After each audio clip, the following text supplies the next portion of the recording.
Մեզանում փորձ է կատարվում նաև ներկայացնելու, թե իբր Իրանում կա երկու դիրքորոշում խնդրի վերաբերյալ, թրիփ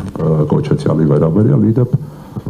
այդ անվանումը ինքնին վիրավորական է, Գարեգին Սյունիքը չի ազատագրել եւ չի պահել Հայաստանի համար, որպեսզի այդ ճանապարհը կոչվի որևէ մեկի անունով, դիցուք Ռուսաստանի նախագահի, Միացյալ Նահանգների նախագահի, Իրանի նախագահի, չգիտեմ Չինաստանի նախագահի անունով, դա իր մեջ վիրավորական տարեպարունակում է դե հիշատակի առջև, բայց դառնամ ձեր հարցին, իրանական կողմում կա մեկ դիրքորոշում, եթե մենք փորձենք այդ դիրքորոշումը ինչ-որ առումով պատկերավոր ձևակերպել, ապա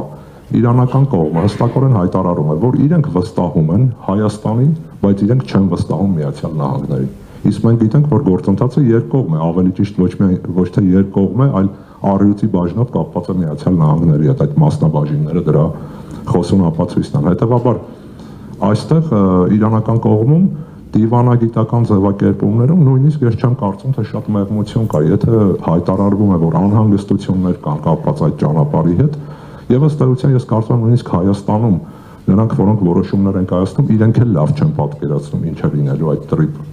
անվանվող ճանապարհը, առավել եւս մենք չենք կարող լավ պատկերացնել, առավել եւս դրա փաստաթղթային հենքներ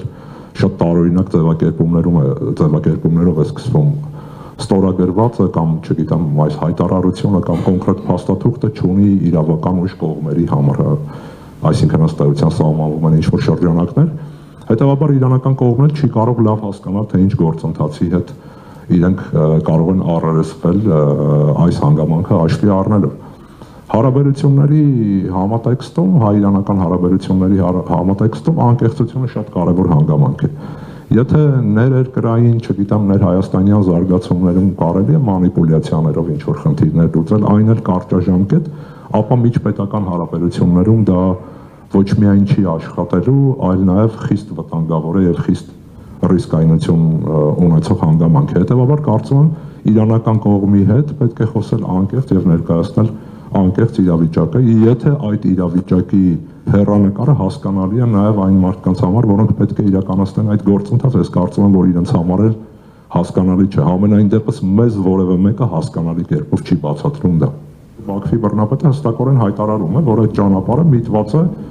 իրականացնելու երկու գործառույթ, որևէ խոսք չկա Հայաստանի ապաշրջապակման մասին, խոսվում է բացառապես այսպես կոչված մայրցամաքային Ադրբեջան Նախիջևանի ինքնավար հանրապետության կապի մասին եւ Ադրբեջան-Թուրքիա